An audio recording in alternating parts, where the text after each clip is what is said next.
Hello everyone, this is MJ and today ipapakita ko po sa inyo ang Shannon Model House here at Metro Gate, San Jose, Bulacan.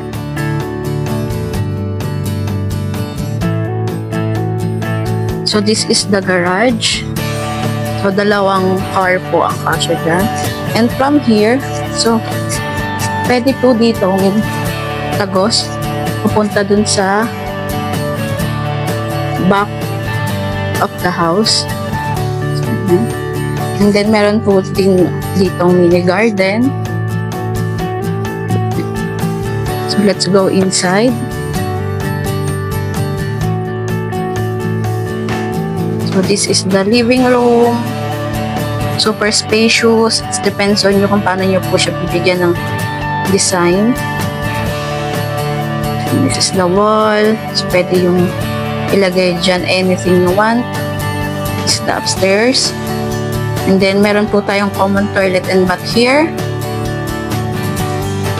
Hindi nyo na kailangan pumunta sa taas kasi meron din tayo sa taas. And this is your dining area. So here meron ditong space pa. Yan. So pwede nyo pang i-extend yun hanggang doon. And another room pwede.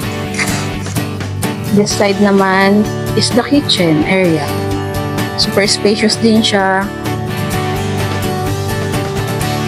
We have here one room for laundry area. So pwede nyo rin siya actually gawing isa pang kwarto. This is the back of the house. Diba? Super spacious. Yan. So, pwede pa kayo maglagay ng isa pang sink dito. So, magiging dirty kitchen nyo siya.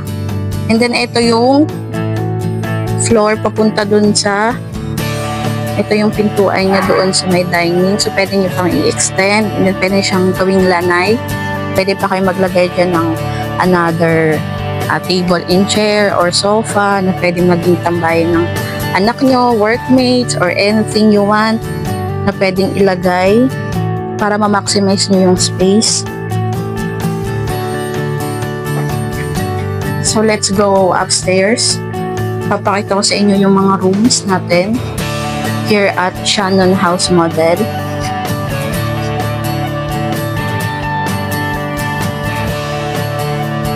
This is the second floor.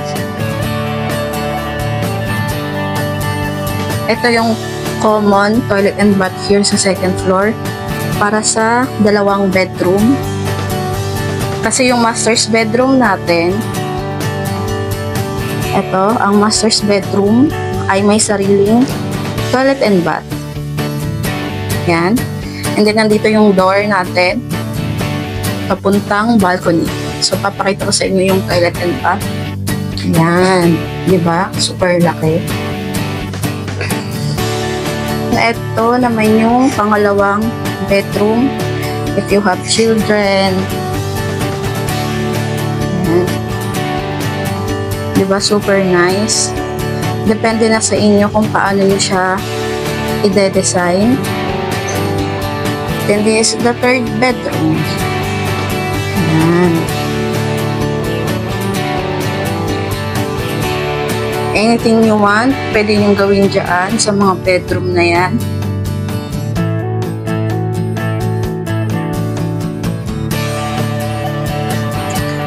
Look at the view.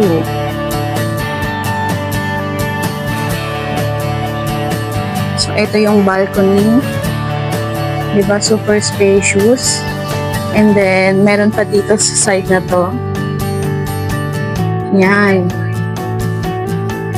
So, anything you want na design dito. Pwede kayo maglagay ng table and chairs. Then, magko-coffee kayo, bonding with your friends and family. Yan. Diba? Ang ganda. Let's go downstairs. Ito yung first floor. Diba? So, this is the dress up unit natin. Pinapakita lang namin sa inyo kung ano yung pwede nyong gawing design para magkaroon kayo ng idea. Diba? Ang ganda. Look at that.